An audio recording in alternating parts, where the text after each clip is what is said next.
Pak Esra pernah mengajar bahwa sejak bayi kita sudah berstatus orang berdosa. Yang ingin saya tanyakan adalah kalau bayi meninggal, apakah dia akan masuk surga atau neraka? Memang saudara ya, kita ini kalau bicara dosa itu ada dua macam, yaitu sifat dosa dan perbuatan dosa. Nah, perbuatan dosa itu baru terjadi setelah seorang melakukan sesuatu tindakan yang melawan firman Tuhan. Ya, firman bilang jangan membunuh, kamu membunuh. Ya, firman menyuruh melakukan sesuatu yang baik, kamu tidak melakukan. Sebaliknya melakukan yang jahat, itu namanya dosa. Perbuatan dosa. Tapi selain perbuatan dosa, ada yang namanya sifat dosa. Nah, sifat dosa itu turun dari Adam. Karena Adam ini adalah orang berdosa, nature-nya sudah dosa, maka seorang berdosa hanya bisa menurunkan orang-orang yang berdosa. Sama seperti macan itu beranak 7 kali, anaknya akan tetap macan. Ya, nggak bisa pada keturunan yang ketiga macan itu berubah menjadi monyet, kan nggak bisa. Jadi sepanjang dia berapa kali berketurunan pun tetap jenisnya sama dengan bapak yang paling atas, yaitu macan. Nah, Adam, nenek moyang kita itu adalah orang berdosa. Maka anak-anaknya semua sudah mempunyai sifat dosa. Sifat dosa itu belum berbuah, nanti berbuah melalui perbuatan dosa. Ya, nah karena itu maka seorang bayi dalam kandungan pun, biarpun dia belum berbuat dosa, belum punya perbuatan dosa, tapi dia punya sifat dosa, dan itu membuat statusnya di hadapan Allah tetap adalah dosa. Makanya dalam Mazmur 51 ayat 7 itu, dalam dosa aku dikandung ibuku. Nah, kalau memang bayi ini sudah berstatus orang berdosa sejak dari dalam kandungan, yang saudara tanyakan adalah kalau meninggal masuk ke mana dia? Nah, saudara perlu tahu satu hal, bahwa otoritas seorang hamba Tuhan, pemberita firman Tuhan dalam menyampaikan firman Tuhan, dia hanya bisa menyampaikan berdasarkan firman Tuhan. Dalam 2 Timotius 3 ayat 16, segala tulisan yang diilhamkan Allah memang bermanfaat untuk mengajar. Berarti mengajar harus dari segala tulisan yang diilhamkan Allah. Tulisan yang diilhamkan Allah itu adalah kitab suci.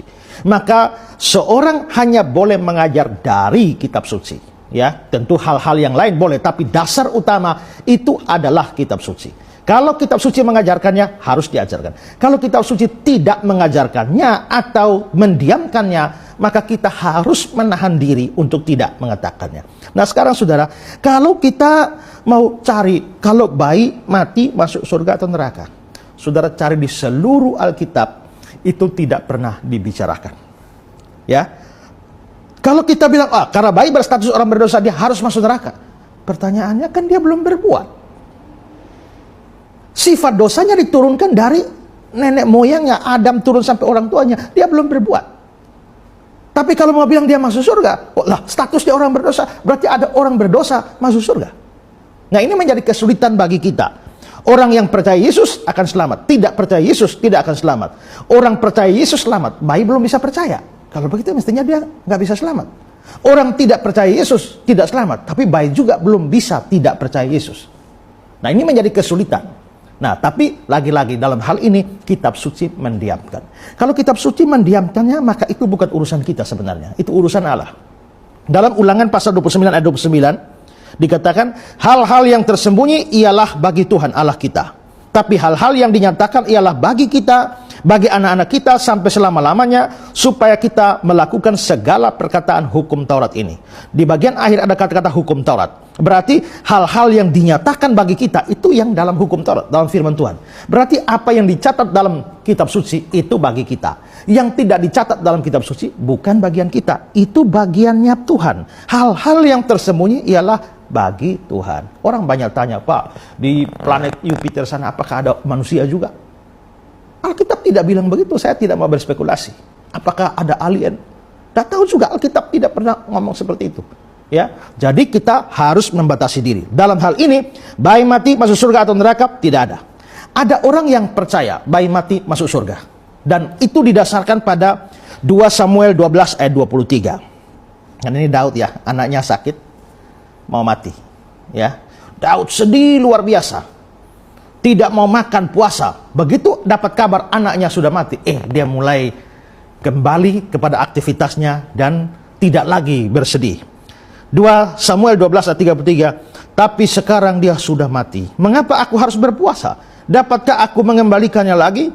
Aku yang akan pergi kepadanya, tapi dia tidak akan kembali padaku. Nah, kata-kata Daud terakhir ini, aku yang akan pergi kepadanya, dia tidak akan kembali kepadaku. Nah, Daud ini kan orang percaya, dia pasti masuk surga.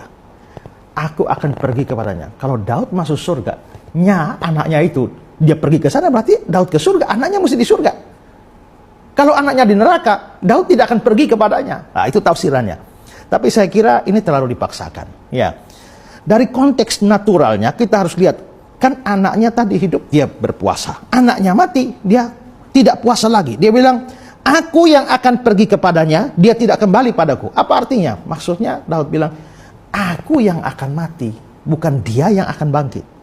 Dari di situ pergi ke situ artinya hanya mati, sehingga tidak boleh diartikan lain-lain bahwa ini bicara tentang bayi masuk surga atau neraka, sama sekali tidak dibicarakan dalam ayat itu.